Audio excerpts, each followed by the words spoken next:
Selamat datang kembali di kanal Manuskrip Papua.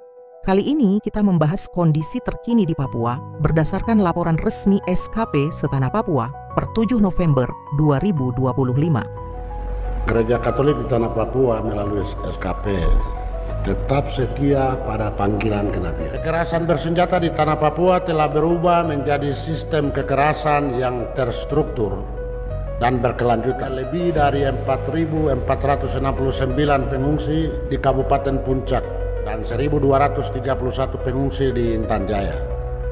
Di Kabupaten Pegunungan Bintang, khususnya di distrik Oksop, pada tanggal 28 November 2024 telah terjadi pembakaran rumah, pembunuhan warga sipil, dan pelanggaran berat hak asasi manusia akibat operasi militer dan konflik bersenjata. Kriminalisasi terhadap aktivis dan intimidasi terhadap pembela HAM Papua, termasuk para petugas pastoral gereja. Resiko semua pekerjaan ada resiko, jadi wartawan juga ada resiko, jadi apa saja ada resiko.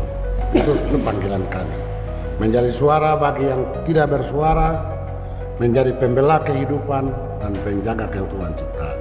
Selain operasi militer, masyarakat Papua menghadapi tantangan sosial seperti peredaran alkohol, HIV/AIDS, dan kurangnya edukasi. Video ini menekankan perlunya langkah preventif dan edukatif untuk meningkatkan kesejahteraan masyarakat.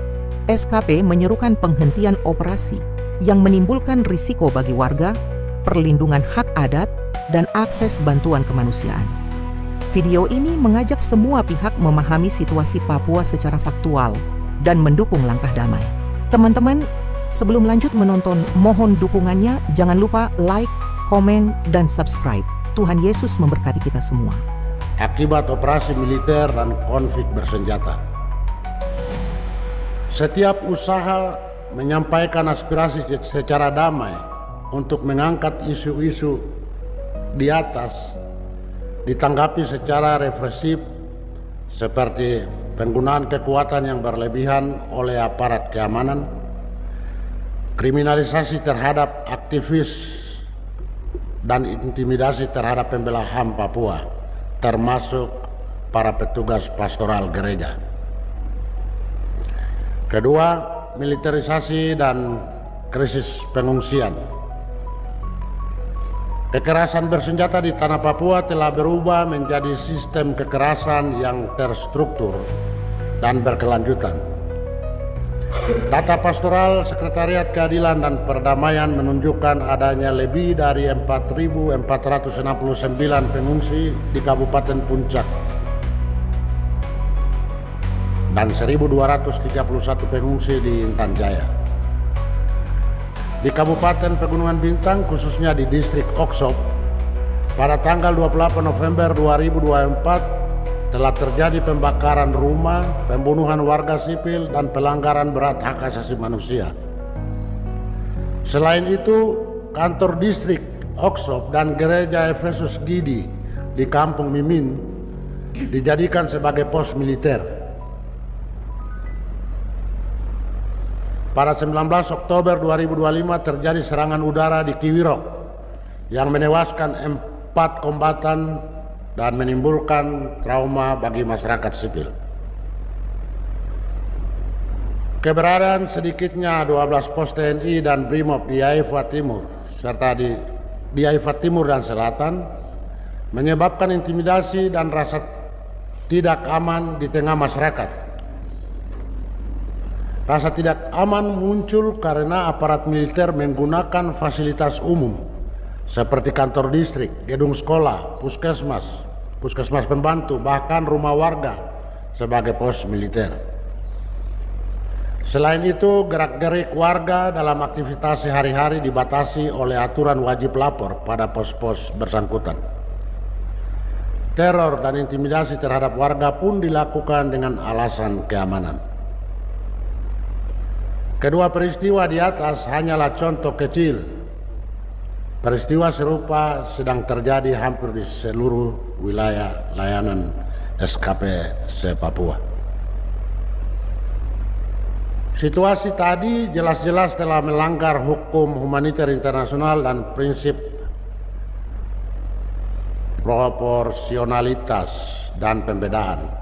dalam operasi militer sebagaimana diatur dalam Konvensi Jenewa 1949 dan ICCPR pasal 6 dan Deklarasi PBB tentang hak-hak masyarakat adat, serta peraturan perundang-undangan di tingkat domestik, misalnya KUHP pasal 308 dan 187, Undang-Undang 39 tahun 1999, Undang-Undang TNI 17 dan 18.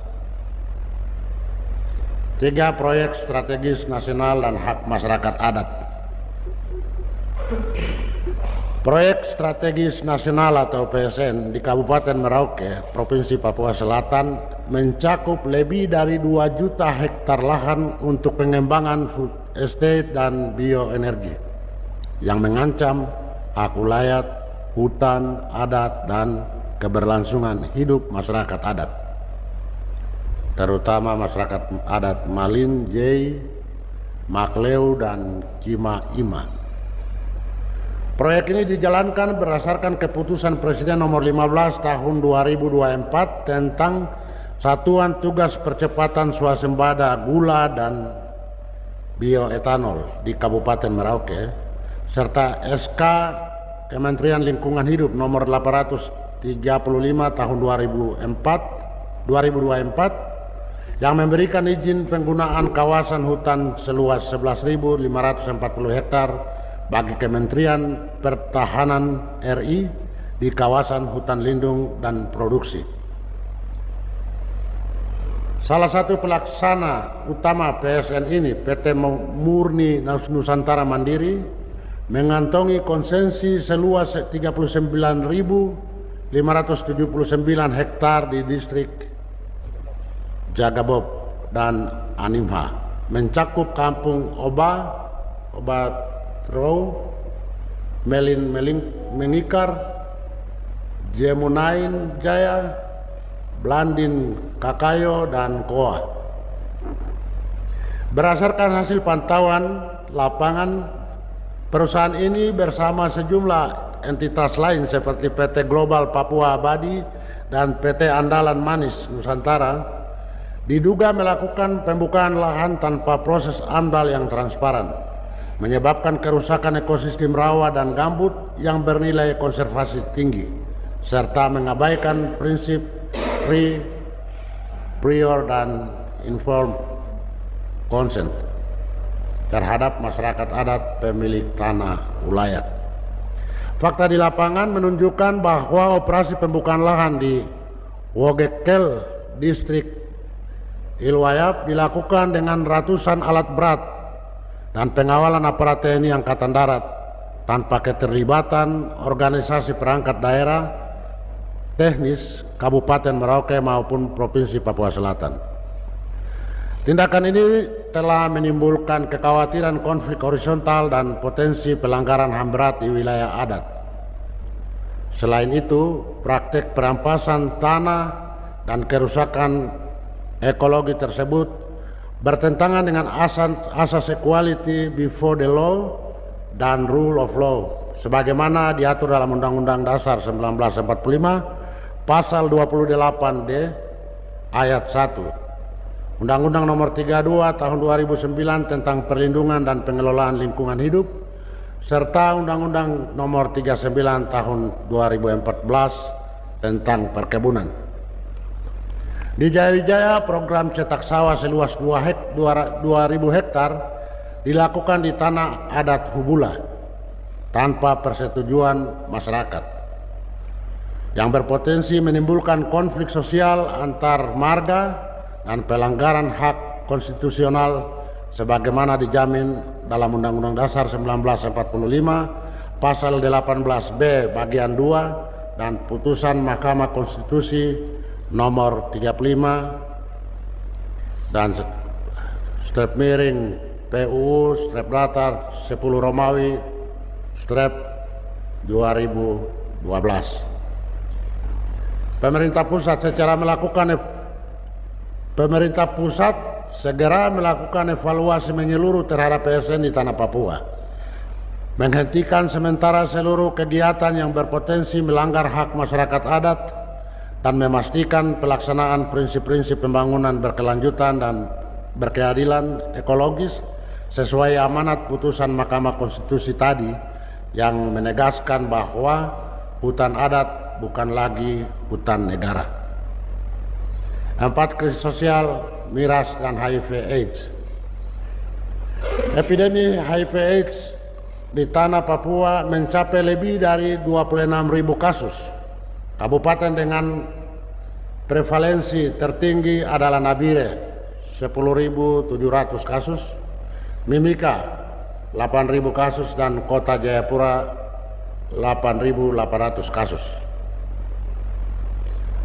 Peredaran minuman beralkohol, lemahnya penegakan hukum, dan kurangnya edukasi terhadap remaja memperburuk kondisi sosial masyarakat. Data pastoral SKP menunjukkan bahwa sebagian besar masalah kriminalitas disebabkan oleh peredaran dan konsumsi minuman beralkohol. 5. Bagian seruan dan tuntutan SKP setanah Papua. 1. Hentikan segera operasi militer dan pengiriman pasukan non-organik ke tanah Papua. Wujudkan jeda kemanusiaan dan lindungi warga sipil. 2. Hentikan penggunaan fasilitas publik seperti gereja, kantor pemerintah, puskesmas, sekolah, dan rumah warga sebagai pos militer. 3. Pulangkan para pengungsi ke kampung halamannya sesuai asas persetujuan bebas, penuhi hak-hak dasar para pengungsi, serta membuka akses bantuan kemanusiaan bagi para pengungsi. 4. Hentikan proyek strategis nasional yang merampas hak adat dan melanggar prinsip FPIC. 5. Akui dan lindungi masyarakat adat Papua sebagai subjek pembangunan nasional, bukan objek eksploitasi. 6. Tegakkan hukum terhadap aparat dan korporasi pelanggar HAM dan lingkungan. 7. Berantas peredaran minuman beralkohol dan narkoba di seluruh tanah Papua. Yang ke-8, dorong dialog politik Jakarta-Papua dan rekonsiliasi nasional melalui mediasi pihak netral. Penutup, Gereja Katolik di tanah Papua melalui Sekretariat Keadilan dan Perdamaian tetap setia pada panggilan kenabian, menjadi suara bagi yang tak bersuara, pembela kehidupan, dan penjaga keutuhan ciptaan. Kami menyerukan kepada pemerintah Republik Indonesia, TNI Polri, pemerintah daerah, dan seluruh elemen bangsa untuk menghentikan kekerasan dan mengutamakan jalan damai. Semoga Tuhan Yang Maha Esa meneguhkan langkah kita semua untuk membangun tanah Papua yang adil, damai, dan bermartabat bagi setiap insan ciptaan. Timika 7 November 2025 atas nama Sekretariat Keadilan dan Perdamaian Setanah Papua. RP Alexandro Rangga OFM, Direktur JPASI OFM Papua. RD Lukas Legasando, Direktur SKP Keuskupan Agats. Salwan Nimbo, Ketua SKP Keuskupan Timika. RP Heribertus Lobea OSA, Direktur SKP KC OSA Kristus Totus Sorong. Elias Gobai, Sekretaris Komisi KPKC Keuskupan Jayapura. Heri Wursok, Direktur Petrus Vertenten Merauke. Terima kasih. Demikian siaran pers dari SKP Setanah Papua pada hari ini. Untuk itu kami ucapkan terima kasih. Selamat pagi untuk kita semua. Untuk teman-teman jurnalis, kalau ada pertanyaan bisa. Ya, baik, izin saya Lala dari Tribun Papua Tengah. Yang ini saya ingin tanyakan, ada beberapa poin di sini. Yang pertama tadi SKP menyebutkan ada 4.469 pengungsi di Kabupaten Puncak, Papua Tengah, Pak ya, dan 1.231 pengungsi di Intan Jaya. Mungkin bisa dijelaskan kondisi terkini para pengungsi tersebut yang diperoleh oleh SKP.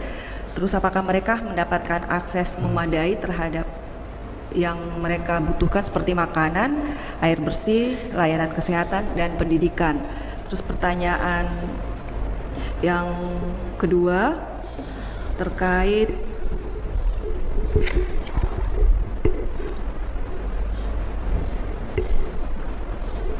serangan udara di Kiwirok pada 19 Oktober 2025.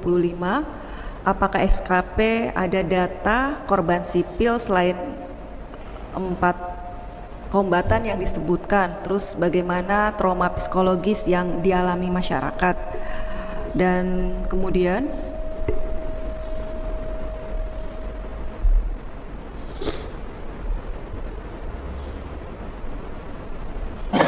masih ada terkait operasi pembukaan lahan di Wogekel dengan pengawalan pasukan TNI AD.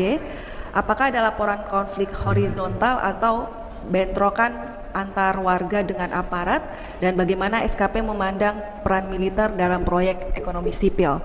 Nah, terus untuk HIV/AIDS ini,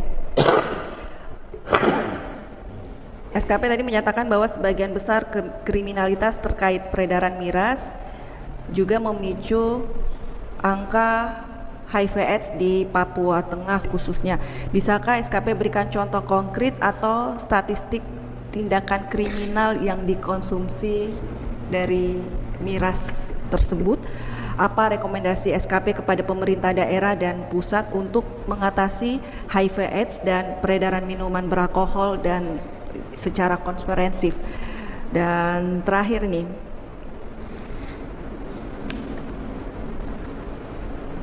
terkait seruan untuk dialog politik Jakarta-Papua melalui mediasi pihak netral, kira-kira siapa yang SKP usulkan sebagai mediator? Terima kasih.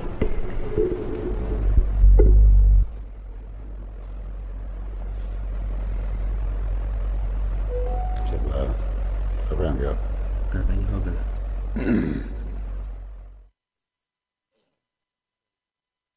Pertama soal pengungsi.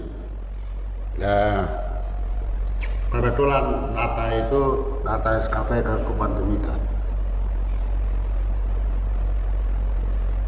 Kebanyakan pengungsi itu ada di tempat kami dalam arti di pastoran-pastoran, baik di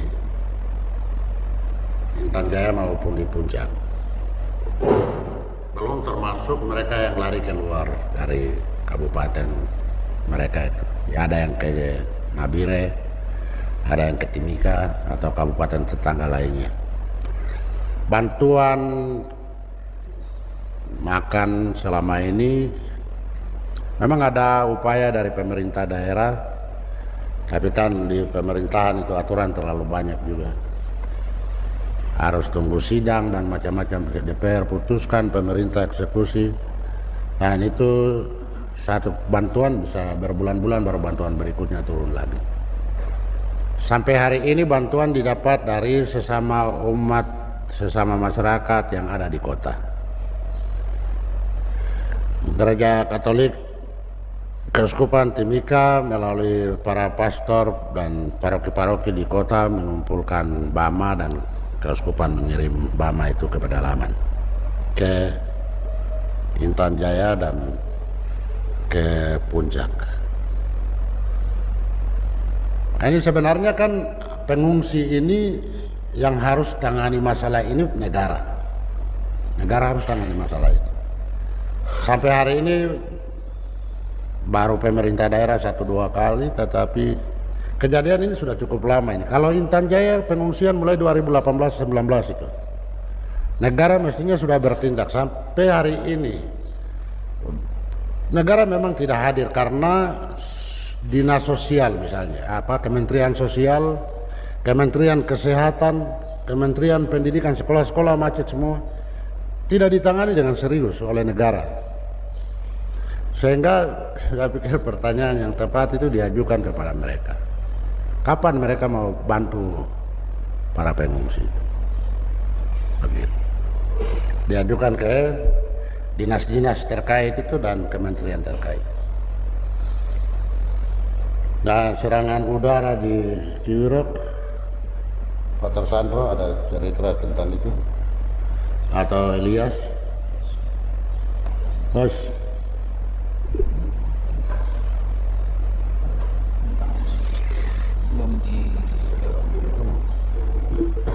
Ya, Pak Tersandro akan jawab.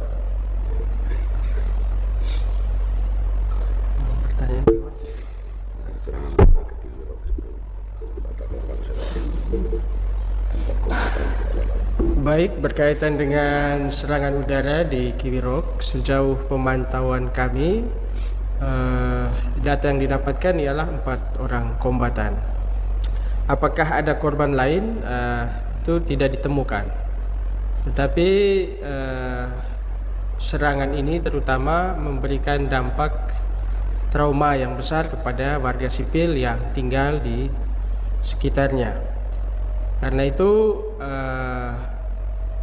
peristiwa ini juga sebenarnya menunjukkan bagaimana konflik bersenjata antara TPNPB OPM dan aparat militer sudah memasuki situasi yang sangat memprihatinkan. Karena dalam beberapa temuan kami, pihak aparat telah menggunakan alat-alat berat bersenjata dalam proses perang, proses mengejar ataupun menghabisi TPNPB OPM. Sehingga serangan ini, baik serangan udara maupun darat dengan alat-alat berat, ini bisa berdampak terhadap warga sipil. Karena kita tahu bahwa para kombatan ini seringkali sulit dibedakan dengan warga sipil, terutama di wilayah-wilayah pegunungan, secara khusus di Pegunungan Bintang. Terima kasih.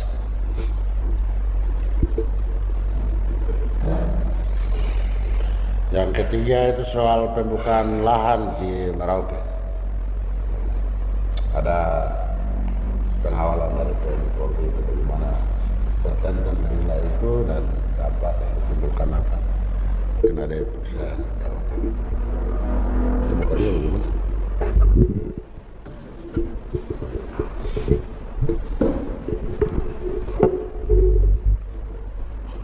Iya, baik, terima kasih. Berkaitan dengan pertanyaan tadi tentang konflik sosial yang mungkin terjadi antara masyarakat di Kampung Wogikel, untuk sejauh ini belum ditemukan.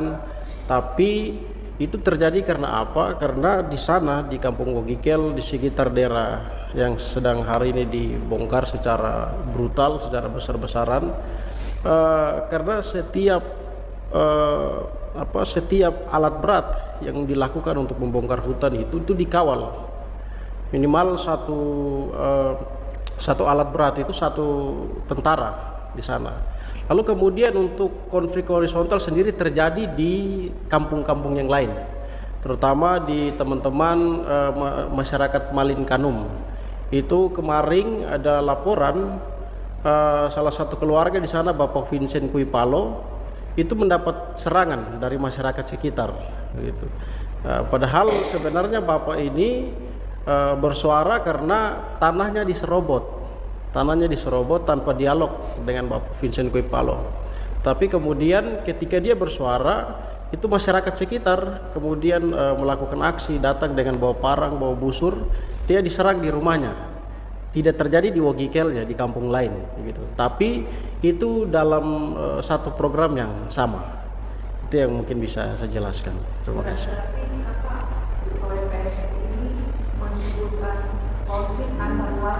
Iya, ada konflik antara warga sendiri. Diperkirakan mungkin nanti juga akan terjadi di sekitaran Wogikel, Ilwayap.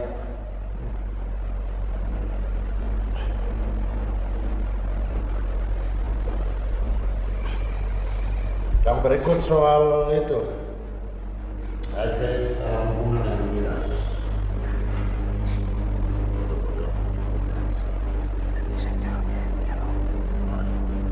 Ada yang mau jawab itu? Langsung silakan Mas. Baik, untuk saya menjawab yang bagian miras, kalau kita melihat peristiwa-peristiwa yang terjadi di wilayah Papua Selatan akhir-akhir ini, yang paling terdekat itu pada tanggal 27 September itu ada penembakan dia gas dari satu pihak keamanan. Satgas yang bertugas itu menembak satu warga yang dalam keadaan mabuk. Nah, itu pengaruh minuman alkohol. Terus kedua, tanggal 19 Oktober kejadian di Kota Merauke adalah 4 orang yang mengemudikan mobil dengan keadaan mabuk dan kemudian menabrak seorang ibu dan anak yang meninggal di tempat, dan kemudian itu terjadi keributan. Dan itu juga menyebabkan penghalangan jalan dan sebagainya. Terus kemudian pada yang baru terjadi di Agas tanggal 2 November kemarin adalah pembacokan terhadap seorang polisi karena miras juga.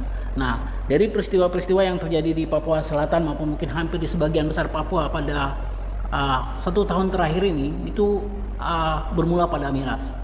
Miras yang dimasak baik secara lokal maupun dibuat dioplos dalam bentuk minuman-minuman yang sudah dikemas gitu. Seperti minuman-minuman yang dikemas dari toko-toko tapi sebenarnya itu oplosan, seperti yang ditangkap di Manokwari beberapa hari terakhir ini. Nah, itu yang kemudian beredar ke Merauke dan juga mungkin ke wilayah-wilayah di sekitar Papua lainnya.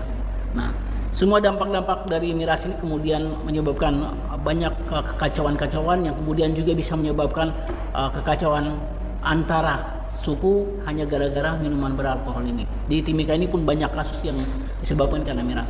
Memang bahwa hampir semua pemerintah daerah di wilayah Papua ini sudah membuat peraturan daerah tentang miras. Itu hampir semua daerah sudah ada. Nah, backingan yang banyak datang dari pihak-pihak keamanan sendiri. Nah, itu menjadi tantangan peredaran minuman di Papua pada umumnya sendiri.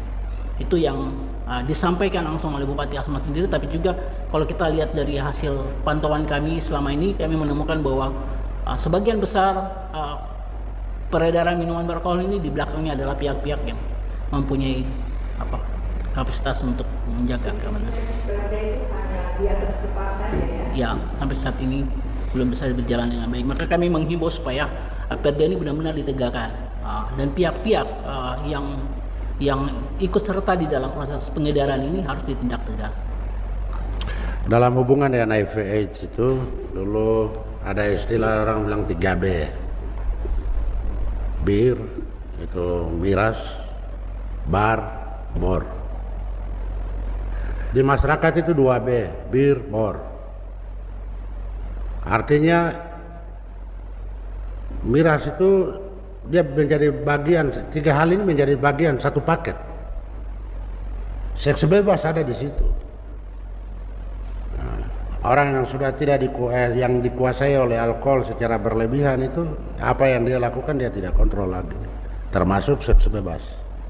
Dan ini tadi dikatakan bahwa ada itu kurangnya edukasi kepada remaja, ini memperburuk situasi itu. Nah, HIV/AIDS kalau sampai dengan angka itu dia hanya menular hanya 2 toh, kalau luka itu bersentuhan atau hubungan seks itu saja, 2 itu. Orang salaman belum tentu, kecuali sentuhan luka atau duduk cerita-cerita belum tentu berkembang. Jadi memang soal itu kondisi sosial masyarakat ini juga tergantung pada perilaku orang. Ada hubungan itu, jelas ada. Kurang lebih begitu. Pertanyaan terakhir tadi itu tentang dialog Jakarta-Papua. Apa yang SKP tangkap dari dialog Jakarta-Papua dan pihak mana yang kira-kira SKP mau rekomendasikan sebagai mediator?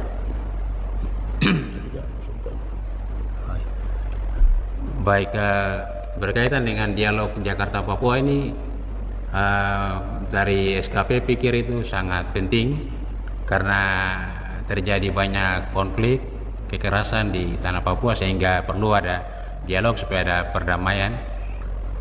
Seperti yang sudah didorong pada tahun-tahun lalu, tahun-tahun 2000-an itu oleh Jaringan Damai Papua, itu sudah mendorong dialog dalam upaya-upaya untuk bagaimana bisa dibuat.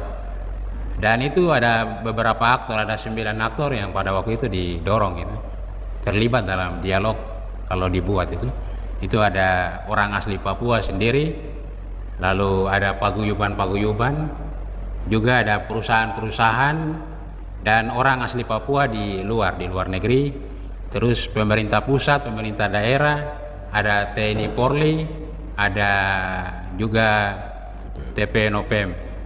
Pihak-pihak ini terlibat supaya bisa menyelesaikan konflik yang terjadi di tanah Papua, dan SKP, saya pikir SKP juga mengikuti cara berpikir yang sudah ada, tidak di luar itu. Jadi orang-orang atau pihak-pihak yang ada bisa dilibatkan untuk bicara supaya ada perdamaian. Tujuannya itu untuk perdamaian, seperti itu. Terima kasih. Satu hal saja bahwa siapa yang menentukan mediator itu biasanya orang yang berkonflik itu. Mereka sepakati siapa yang dirasa netral, dia yang menjadi mediator. Ditambahkan lagi, tadi terkait pengumuman itu tanggal 19 itu tadi sudah dijelaskan ya sama Pastor Sandro. Di sini soal tadi teman-teman wartawan ada tanya bahwa setelah adanya operasi militer itu ada yang meninggal. Nah, jadi jawaban kami ya karena adanya operasi militer itu dilakukan sehingga ada pengungsian. Pengungsian ini ada sekitar 327 lebih yang kami temukan di kota Oksok ya.